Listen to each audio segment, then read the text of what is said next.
Can particles in urine be used to detect cancer? Stay tuned as we dive into a summary and discussion of this actual research paper.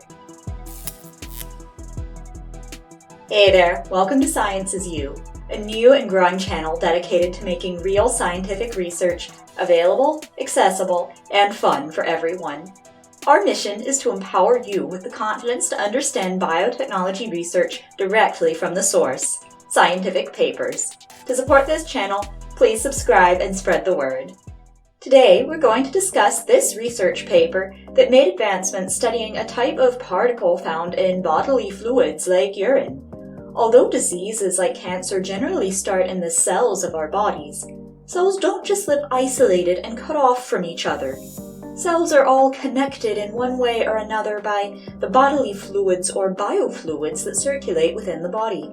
Not only do cells receive their nutrients and secrete waste via biofluids, but we can use these fluids to infer things about organs and cells without actually looking at the cells. For example, cells can secrete a type of particle into bodily fluids. These small particles, called extracellular vesicles, are like tiny pouches that contain some of the cellular contents. These vesicles used to be thought of like trash bags for cellular waste. However, over the past years, it's become increasingly recognized that these vesicles can both participate in communication between cells and be used to deduce information about the cells they came from.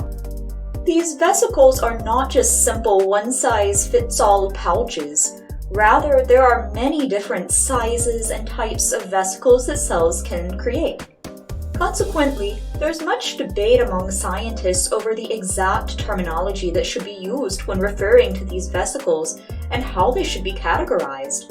But one type of vesicle is generally much smaller, called exosomes. The ability to isolate these tiny vesicles from bodily fluids can give us insight into what is going on at the cellular level without looking at the actual cells, for example, through taking a biopsy.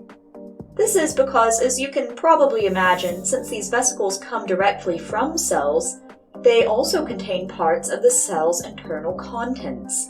This can include genetic material like DNA, proteins, or other nucleic acids, for example, RNA.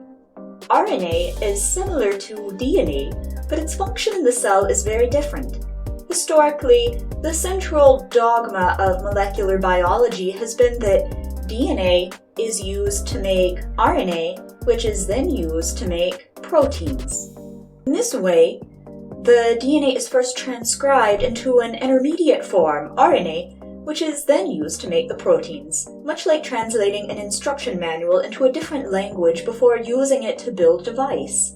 However, over time it has become increasingly appreciated that RNA molecules are very diverse and can have many roles within the cell. These can include microRNAs, small strands of RNA that can participate in controlling cellular functions. So, understanding the contents of extracellular vesicles like exosomes could help us understand when cells are beginning to form RNA and proteins, for example, that could lead to the onset of diseases such as cancer. Differentiating between vesicles that occur naturally in healthy people versus those that are present in people with cancer could perhaps serve as a diagnostic tool. This study investigated exosomes from the urine of healthy people and compared it to that of people with cancer. A special filtration technology was used to isolate and concentrate these extremely tiny extracellular vesicles out of the urine. After that, they extracted RNA molecules from the vesicles and compared them. The first question the authors wanted to ask is, where in the body did these vesicles come from?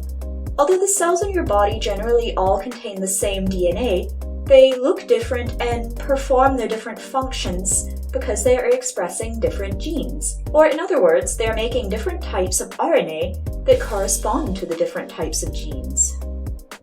So when a cell makes a vesicle that's extruded into its surroundings, some of the RNA that the cell has made can get encapsulated into the vesicle. So by looking at what RNA molecules are within the vesicles, we can deduce where in the body the vesicles likely came from. The authors call the different genes that get made into RNA in different types of cells and organs tissue-specific genes. By looking at the RNA within the vesicles, the researchers could compare that to what types of RNA different tissues and cells within the body make, and thus deduce where in the body the vesicles likely came from. The authors found that vesicles isolated from urine appear to come predominantly from cells of the bladder. This is not totally surprising since the bladder cells are located closest to the bodily fluid that they're extracting the vesicles from. But they found RNA molecules corresponding to some additional tissue types as well. These included lung, colon, brain, kidney, stomach, liver, and more. But the authors wanted to take it a step further. Organs are not composed of just one type of cells usually. Rather, organs can be made up of many different types of cells that each perform different functions that enable the organ to function as a whole. So the authors wanted to look at exactly what types of cells the vesicles were being released from. They found that endothelial cells and basal cells were among the cell types most highly associated with the vesicles. Endothelial cells help make up blood vessels, while basal cells participate in the tissue that makes up skin and the lining of organs. This is again not too surprising, as these cell types are found throughout the body, including the bladder system. But extracellular vesicles from other cell types were present as well, including many types of cells of the immune system. But what is the diagnostic value of these extracellular vesicles? The researchers next compared extracellular vesicles isolated from urine of healthy people to that of patients with bladder cancer or kidney cancer. They found that in patients with bladder cancer, vesicles believed to originate in the kidney or stomach contained significant numbers of RNA molecules that were different from those found in healthy people. In a similar fashion, vesicles originating in the bladder, brain, liver, and lung contain different types of RNA in patients with kidney cancer. I personally find this result surprising, as I would have expected vesicles of the bladder to be the most different in patients with bladder cancer. Still, these are all related systems, and many factors influence RNA production and extracellular vesicle release. But what exactly are these differentially regulated genes? For both kidney cancer and bladder cancer patients, the vesicles contain different amounts of RNA corresponding to genes associated in large part with immune function. They selected 26 of these genes to serve as a marker panel to attempt to predict kidney cancer from the vesicles, and 19 genes that they believed might be predictive of bladder cancer. Some of the genes they had pulled out had previously been shown to be involved in urinary cancers or have a tumor-promoting function. This makes sense and suggests that they are on the right track with the genes they selected for their panels. They then created a computational model that predicted the probability of a sample coming from someone with cancer. So basically, with the model, they're trying to go back and see if they can predict whether a urine sample is from a patient who is healthy or one who has cancer, just from knowing how much RNA corresponding to the genes they selected is contained within the recovered extracellular vesicles in the urine. To test how good a model is, we can look at two things: sensitivity and specificity. Sensitivity is the ability of the test to detect true positives, or in other words, if you have cancer, what is the probability that the test will pick it up? Of course, we'd want this to be as close to 100% of the time as possible, right? But what if you don't have cancer? Even if the test detects patients with cancer 100% of the time, this doesn't mean much if it is also categorizing everyone, including healthy people, as having cancer. So there is another thing we should consider too, and that is the specificity. Specificity is the ability of the test to detect true negatives. Or in other words, if you're healthy, how likely is the test to say you're healthy and don't have cancer? So it's both of these things together that describe how likely the test is of being right in your diagnosis. Ideally, we would want both the sensitivity and specificity of the test to be 100%. But of course, in reality, we wouldn't expect a test to be right 100% of the time.